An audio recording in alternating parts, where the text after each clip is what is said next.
In this video, I spill the beans on how to make a black type beat. SIKKY.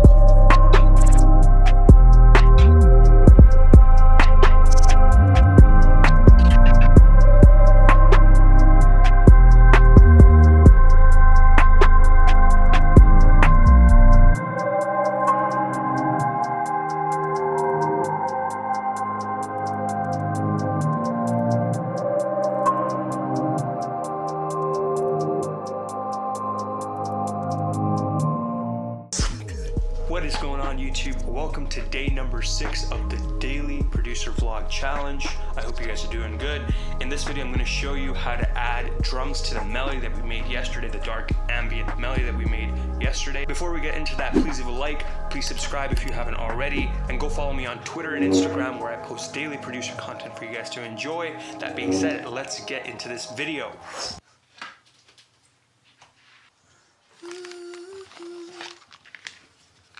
Everything has to have its own place. Man, for whatever reason, I've been saying good things a lot since I came back from Mexico. So, hashtag good things. I've been reading the comments from people on yesterday's video, and it just puts me in a really good mood to see that you guys are getting some good knowledge and some good info out of those. It puts me in a better mood. For anyone that does not know what that means, magnum opus means masterpiece. I got a beat from a fellow producer by the name of Cryptic that I have been collaborating with.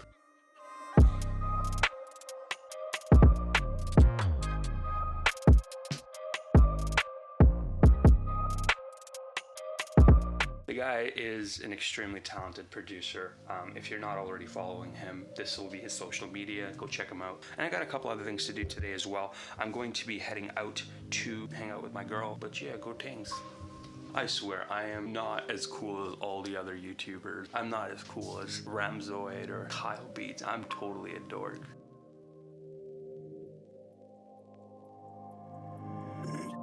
SIKKY.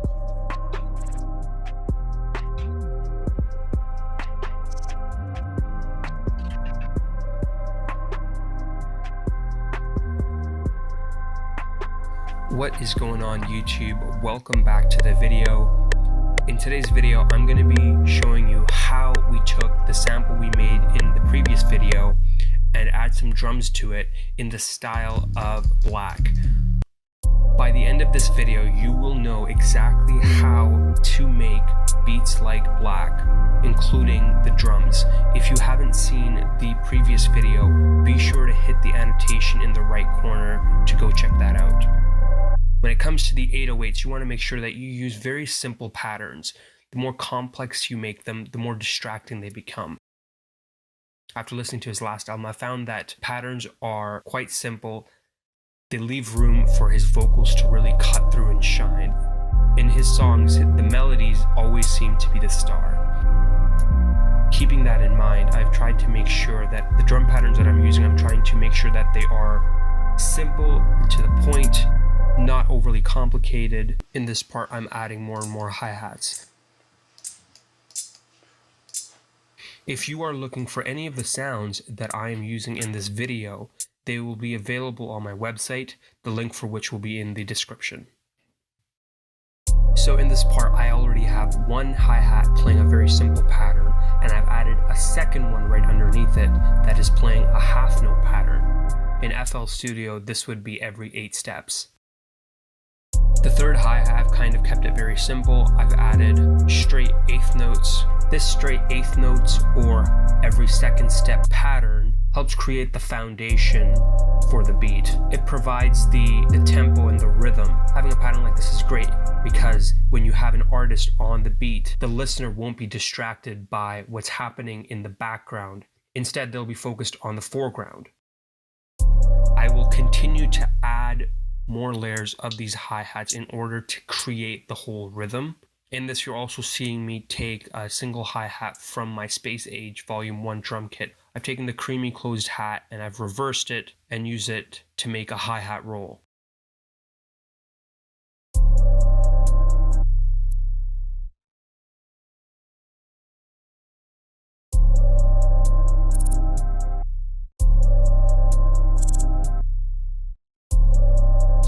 And you can see I've put the hi-hat where the snare would normally be, and I've put it just behind where the snare would hit. That way the hi-hat kind of builds up into the snare drum. This kind of creates a uplifting energy in the beat, kind of pulls the beat forward a little bit.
So here you can see me pulling up my favorite kick from my pack.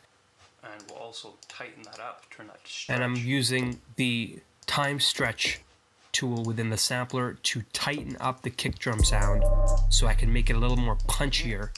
Very simple pattern. So the kick pattern that always works no matter what style you're in. These are the two locations where it's a simple pattern, but it fucking works. 2 kick drums every 2 bars.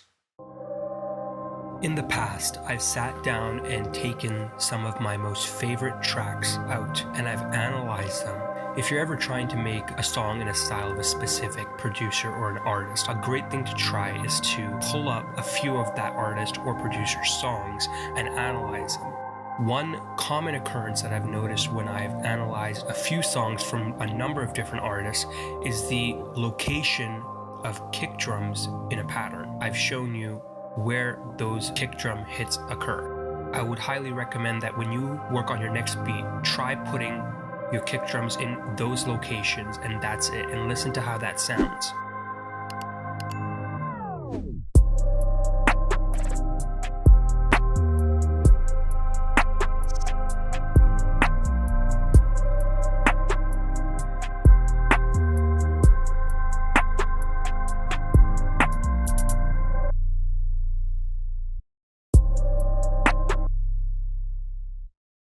When thinking about Black's style of music, the sounds tend to be darker. So what I've done here is I've pulled up the kick into a sampler track, and then I've used the filter to kind of filter out the click and the top end of the kick, leaving just the bottom and the mid-range with the punch. This, accompanied with the 808 that I have, makes the beat sound really heavy and deep, create a great balance for this style of beat.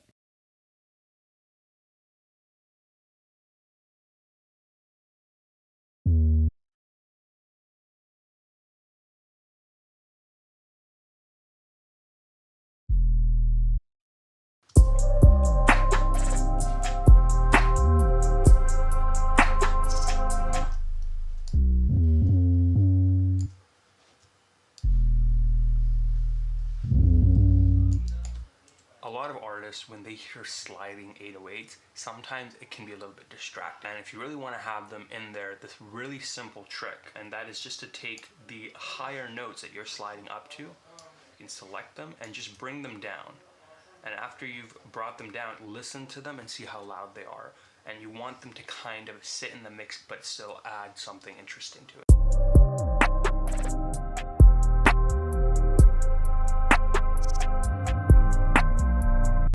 So I know the beat sounds really simple, and I'll play it for you in a second, and there's not a lot happening with it, but the drums are very, very simple, because when you listen to Six Lack,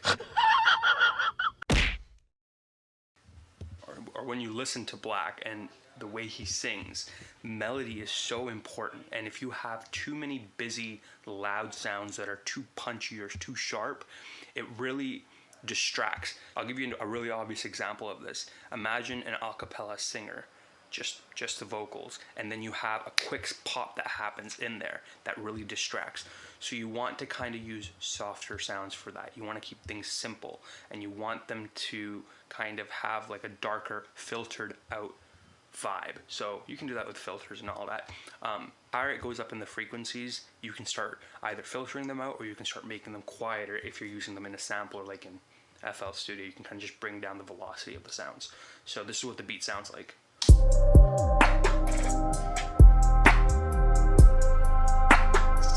I'm going to do a mix of the song, kind of get all the levels right so that there's nothing popping out, because right now as I'm working with it, I can't really hear. I'm going to put on some headphones, turn it up a little bit louder, and do a quick mix, and then I'll play you the finished mix.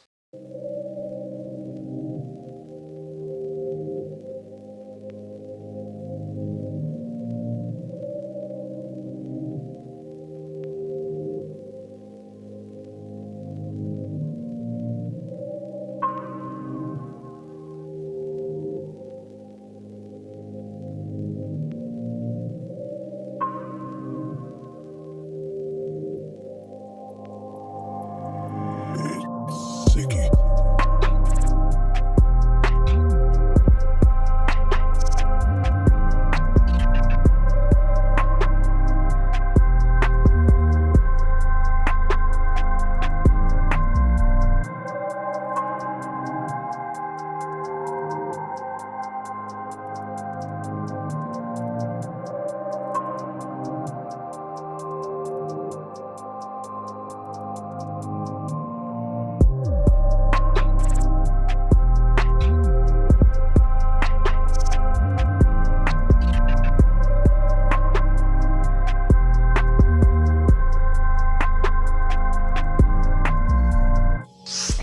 That is all for this video. I hope you guys learned something. I hope you guys enjoyed. If you have any questions, please leave them in the comments. I'll be reading them. If you want to be featured in tomorrow's video, be sure to leave a comment on this video. That is all for this video. I hope you guys enjoyed it. Thank you so much for watching. Thank you so much for supporting. I will catch you guys in tomorrow's video. Have a great day.